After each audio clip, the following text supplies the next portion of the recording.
Hello students. इससे पिछली video में मैंने आपको हायर एजुकेशन का सिलेबस डिस्कस किया था। आज स्टार्ट करते हैं, इसी सीरीज को आगे बढ़ाते हैं और आज आपकी क्लास फर्स्ट है हायर एजुकेशन को लेकर के। ठीक है। और आपका जैसे कि हायर एजुकेशन में 10.1 की हम बात करते हैं तो इसमें एक वर्ड आता है आपका evolution of higher education. Higher education बेटा, पिछली वीडियो में मैंने आपको बताया था कि किस तरीके के क्वेश्चन आपके बनते हैं। हायर एजुकेशन का उद्विकास किस तरीके से हुआ है उस चीज को लेकर के एक क्वेश्चन आपका नेट जेआरएफ की परीक्षा में पूछा ही जाता है। तो इवोल्यूशन का मतलब होता है बेटा उद्विकास। अब आप देखोगे कि यहाँ से आपका क्वेश्चन इंटरेस्टिंग जनरेट होता है। उद्विकास किस तरीके से हुआ है, आज जो प्रेजेंट समय में हम हैं, हायर एजुकेशन की सिचुएशन क्या है, विश्व के परिप्रेक्ष्य में हमारा कौन सा स्थान है, इस टाइप के क्वेश्चन आपसे बनते हैं। बट जब हम स्टार्टिंग करते हैं तो आप देखोगे जो नोट्स की पीडीएफ आपको दी जाएगी उसमें सबसे पहला है कि संसार का सबसे पहला विश्वविद्यालय। अब बेटा यहां से आपके क्वेश्चन बनते हैं, कौन सा था, तो तक्षशिला आपका संसार का सबसे पहला विश्वविद्यालय है। ये चीजें आपको अच्छे तरीके से समझनी है बेटा, और मेरा प्रयास ये रहेगा कि आपको अच्छे तरीके से इन चीजों को अंडरस्टैंड कराऊं ताकि आप ये क्वेश्चन आपके श्योर हो सके। तक्षशिला वो विश्वविद्यालय संसार का सबसे प्रथम विश्वविद्यालय है। 700 ईसा पूर्व, 700 ईसा पूर्व की ये बात है जब तक्षशिला विश्वविद्यालय बनाया गया। यहाँ जब हम बात करते हैं वैदिक काल की तो कुछ टर्मोलॉजी आपको क्लियर करनी है। ठीक है। अब किस टाइप के क्वेश्चन बनेंगे वो सारी चीजें मैं आपको डिस्कस कर रहा हूं। इससे पहले एक वर्ण व्यवस्था आपका वर्ड आता है। वर्ण व्यवस्था क्या होती है, वर्णाज सिस्टम क्या होता है। तो वर्णा सिस्टम की जब हम बात करते हैं, वर्णा सिस्टम क्या है, इसे रिप्लेस किया है, फिर आप देखोगे कास्ट सिस्टम आ जाएगा। अब जब हम बात करते हैं बेटा पेपर 1 की, तो जो सभी सब्जेक्ट के बच्चे हैं उन्हें ये टर्मोलॉजी क्लियर होनी चाहिए। आप देखोगे सिस्टम की बात हुई है, वर्ण व्यवस्था की बात की गई है। तो वैदिक काल में हमारा जो समाज था वो वर्ण व्यवस्था के अकॉर्डिंग डिवाइड था। अब यहाँ पे आपसे पूछ लिए जाते हैं कि कितने वर्ण थे, तो आपके यहाँ पे 4 वर्ण का उल्लेख मिलता है। 4 वर्ण हैं आपके यहाँ, ब्राह्मण, क्षत्रिय, वैश्य और शूद्र। एक टेबल आप ऐसे बना लोगे। इनके रंग की अगर हम बात करें बेटा, यहां से आप देखोगे कि जो कलर की बात आती है, कलर का सुपीरियरिटी और इन्फीरियरिटी की बात आती है। आप देखोगे जब हम कलर की बात करेंगे तो पार्टी के भी अपने कलर होते हैं, कलर का एक इम्पैक्ट भी होता है, कलर का एक सिग्नल भी होता है। और यहाँ पे बात करते हैं तो श्वेत कलर किसका था, ब्राह्मण का था। लाल कलर क्षत्रिय का था। वैश्य पीत, और जो शूद्र थे ये क्या था, काला, ब्लैक। अब आप देखोगे कि अगर हम म्यूजिक की बात करें, फिल्म इंडस्ट्री की बात करें, भक्ति सॉन्ग की बात करें, तो काले को इंफीरियर के तौर पे यहाँ पेश किया जाता है और व्हाइट को, श्वेत को आप देखोगे सुपीरियरिटी के उस पर देखा जाता है। जो हम देखेंगे कि हमारे आम तौर पे व्यवहारिक चीजें भी हम देखते हैं इन चीजों को लेकर के। तो ये कलर के आधार पे, अब इनके कार्य की हम बात करें तो ब्राह्मण का कार्य क्या था, शिक्षा प्रदान करना, शिक्षा प्रदान करना। क्षत्रिय का था सुरक्षा, इनका बाजार संभालना था वैश्य का, और आप देखोगे इनका कार्य सफाई का था। अब जो बेटा क्लास आप कर रहे हो इसमें एक एक चीज आपको कॉन्सेप्ट क्लियर करना है जरूरी। सफाई का कार्य था, और इस वर्ण को, शूद्र को, ये राइट नहीं था कि वो अपने धार्मिक कार्य परफॉर्म करे, धार्मिक कार्य। अब आप यहाँ पे एक टॉपिक आपका ऐड हो जाता है जिसको हम बोलते हैं अनटचेबिलिटी, अस्पर्शता। जब आप अस्पर्शता पढ़ते हो तो दो कॉन्सेप्ट आपके माइंड में आते हैं, पवित्र और अपवित्र। बेटा ये हमारी क्या है, मानसिक अवधारणा है पवित्र और अपवित्र को लेकर के। और यहां से आपका आर्टिकल 17 जो है, अनुच्छेद 17 आपका इंपोर्टेंट हो जाता है। और पॉलिटी में ये क्वेश्चन आपका पूछा जाता है कि जो अस्पृश्यता को लेकर के संविधान में कौन से आर्टिकल को लेकर के प्रावधान बना है। तो अनटचेबिलिटी की स्टार्टिंग आपके यहां से है, ठीक है, क्योंकि इस वर्ण को ये राइट नहीं था कि वो धार्मिक कार्य परफॉर्म करे। और आप देखोगे आमतौर पे देखा जाता है समाज में जब कोई इम्प्योरिटी की प्योरिटी की बात करते हैं, देखो बेटा ये स्थायी अस्थायी की भी बात करते हैं। आप देखोगे कि किसी घर में अगर बच्चा पैदा होता है तब वो घर कुछ दिन के लिए इम्प्योर हो जाता है। जैसे ही हम वहाँ हवन वगैरह परफॉर्म करते हैं, धार्मिक कार्यकलाप करते हैं, तो वो पवित्र हो जाता है। तो ये स्थायी अस्थायी पवित्रता के तौर पे ये माना जाता है। तो बेटा ये वर्ण को लेकर के आपको क्लियर करना है। हमारा समाज 4 वर्णों में बटा हुआ था, ये कार्य थे। बेटा एक और आता है आपका ब्राह्मणिकल पॉइंट ऑफ व्यू। ये कहते हैं ब्रह्मा के शरीर से उत्पन्न हुए हैं, तो ब्राह्मण किससे हुए? सिर से। ये क्या है? भुजाएं। भुजाओं से ब्राह्मण पे क्षत्रिय हुए, और पेट से आपका वैश्य पैदा हुए, और ये आपके पैर से पैदा हुए। ये इस टाइप की टेबल आप बना लोगे बेटा समझने के लिए। वर्ण व्यवस्था ये व्यवस्था थी। एजुकेशन सिस्टम की जब हम बात करते हैं, टीचिंग और रिसर्च की जब हम बात करते हैं, तो आप देखोगे शिक्षण की जब हम बात करेंगे तो हम ये कहते हैं कि शिक्षण कार्य जो है वो सामाजिक तत्कालीन सामाजिक संगठन से सीधे सीधे संबंधित होता है। तो सामाजिक संगठन आपको यहां समझना जरूरी है। सामाजिक संगठन की स्ट्रक्चर किस पे बेस्ड थी? वर्ण व्यवस्था पे। उस टाइम जाति का कोई जिक्र नहीं था। जाति फिर भी आपको समझनी है बेटा। जाति क्या होती है? कास्ट सिस्टम क्या होता है? जाति व्यवस्था, जो आज आप देखोगे बहुत इंपॉर्टेंट टॉपिक है आज, कास्ट सिस्टम। अगर आप भारतीय राजनीति की हम बात करें तो कास्ट सिस्टम के बिना राजनीतिक गतिविधियां अधूरी मानी जाती हैं। तो कास्ट क्या है? जब कोई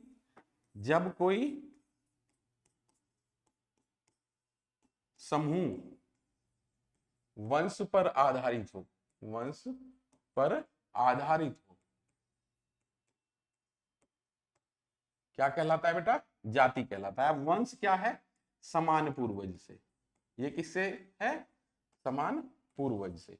तो बेटा कास्ट सिस्टम की आप समझ लेना है, वर्ण व्यवस्था भी समझ लेनी है। इसके बाद एक आपका आता है आश्रम व्यवस्था।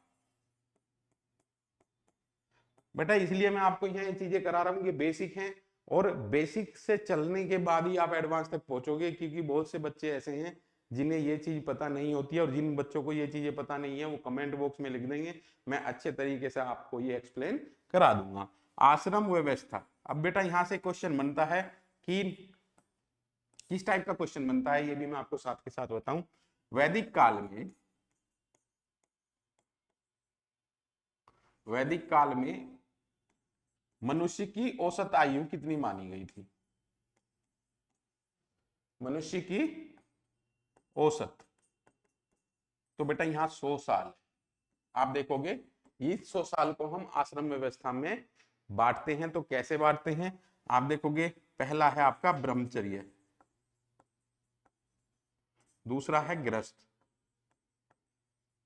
तीसरा है संन्यास, और आप देखोगे चौथा है वानप्रस्थ। ठीक है बेटा, ये व्यक्ति की एज की हम बात कर रहे हैं। उससे पहले हमने वर्ण व्यवस्था की बात की थी, तो वो समाज को कैटेगराइज किया था। तो ये इंडिविजुअल की बात कर रहे हैं। तो आप देखोगे ये 25th ईयर तक था, 25 वर्ष यहाँ एज मानी जाती थी। यहाँ 25 से 50 मानी जाती थी बेटा, 50 वर्ष, 50 से 75, और 75 से 100 वर्ष। तो इस कैटेगरी में चीजों को बांटा गया था। 4 आश्रम थे यहाँ। अब यहाँ से जो आपका क्वेश्चन बनता है, ये सबसे ज्यादा इंपॉर्टेंट क्वेश्चन आपका ये रहने वाला है बेटा।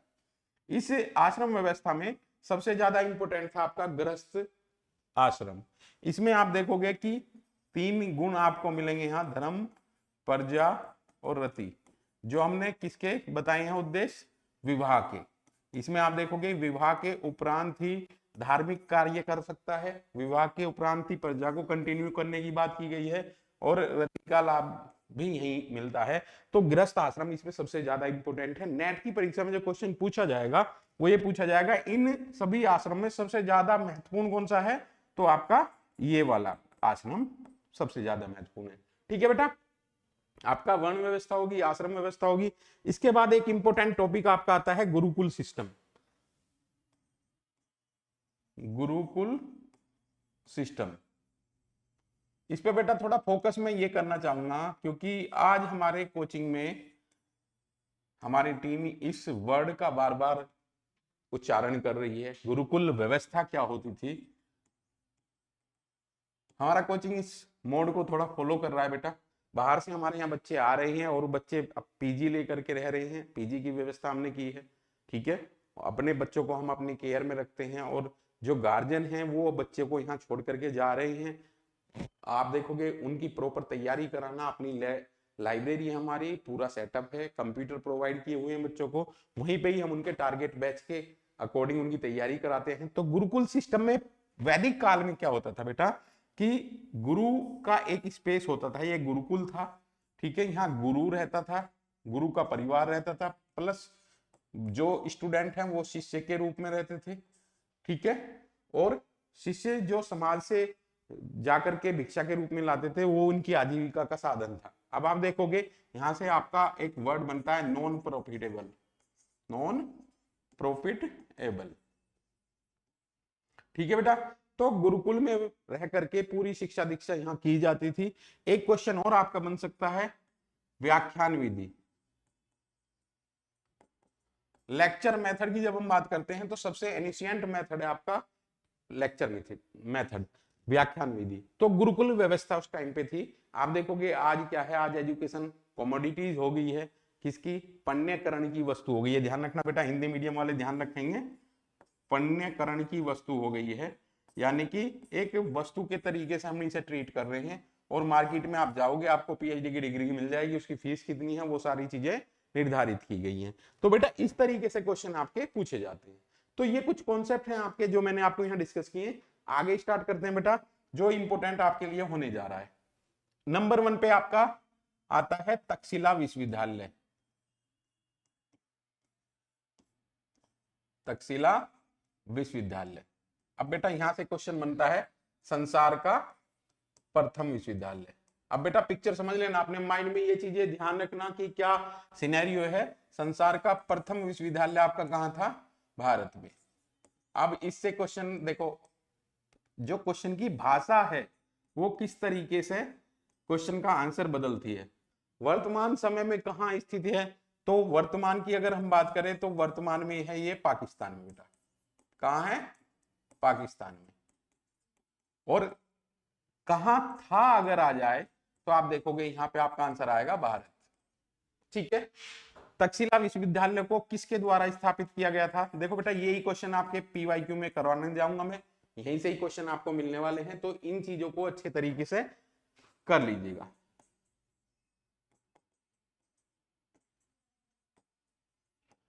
गुप्त सम्राटों के द्वारा तक्षशिला विश्वविद्यालय को स्थापित कराया गया था। यहाँ के आचार्य आपके कौन हैं? फेमस कौटिल्य हैं, ठीक है बेटा। यूनेस्को ने, बेटा यूनेस्को आपको जरूर करना है, ये तक्षशिला में भी आएगा, नालंदा में भी आएगा, ठीक है। 1980 में अपनी सूची में शामिल किया है, सूची में शामिल किया है, ठीक है।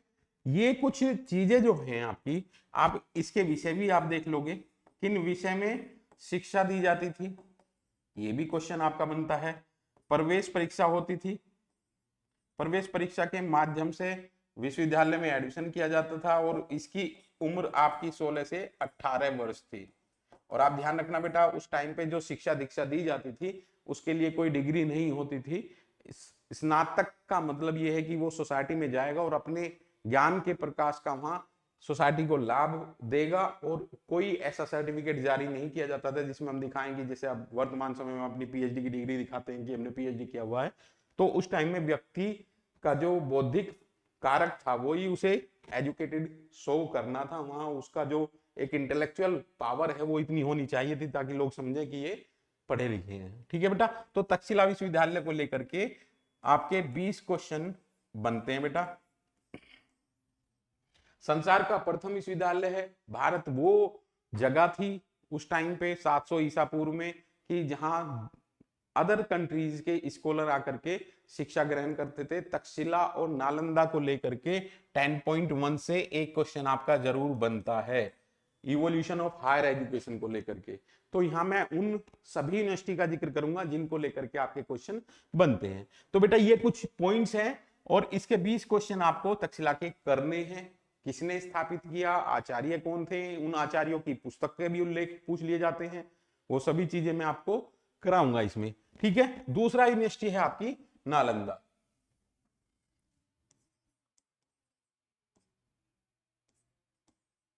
नालंदा विश्वविद्यालय, बेटा बहुत क्वेश्चन इससे बनते हैं और मैं आपको बता देता हूं 20+ क्वेश्चन आपके पीवाईक्यू में इससे बनते हैं। प्रीवियस ईयर में बहुत क्वेश्चन इससे पूछे गए हैं।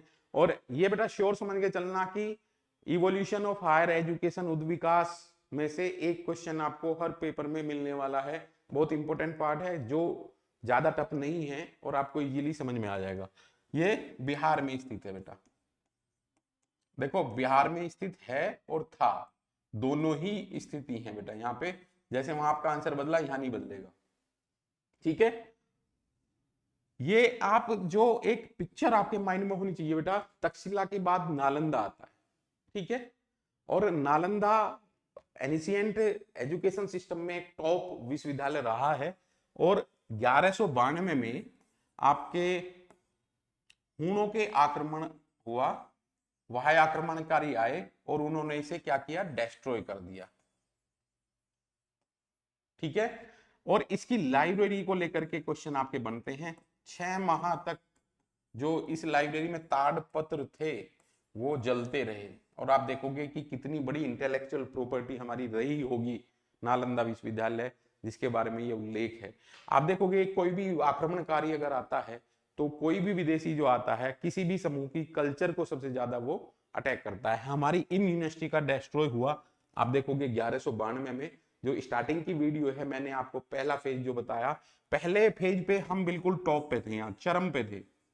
और यहां से आपका जो ये टॉप वाला फेज है, इसमें से एक क्वेश्चन आपको जरूर मिलता है जिसमें कि नालंदा विश्वविद्यालय, तक्षशिला विश्वविद्यालय, विक्रमशिला विश्वविद्यालय, जगदाला विश्वविद्यालय, इन सब के बारे में आपको तैयारी करनी है।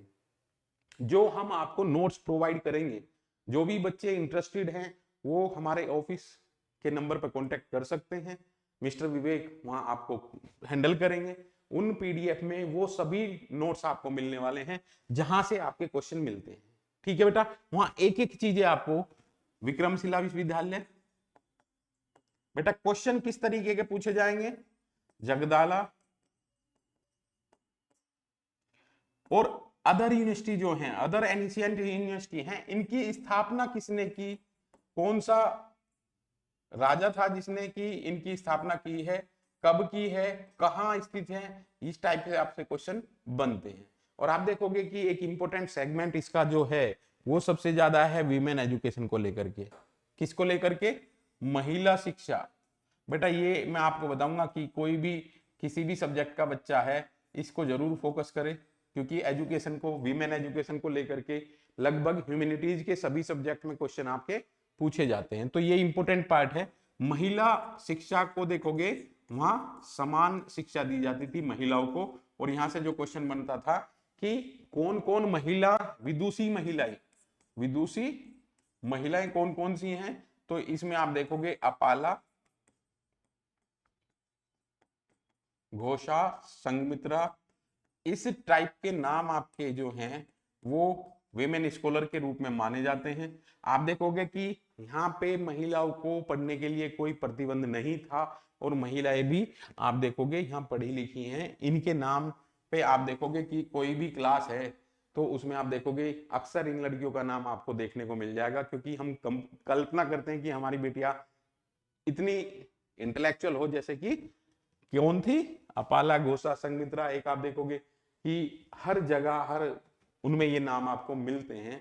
ठीक है, तो ये चीजें क्या है बेटा, तो वीमेन एजुकेशन इक्वल थी। आप देखोगे डिस्ट्रॉय हुआ सिस्टम 1192 के बाद, फिर महिला एजुकेशन पर प्रतिबंध लगा दिया गया ड्यू टू सिक्योरिटी। तो ये जो फीचर है ये आपका एनिशिएंट हायर एजुकेशन को लेकर के है।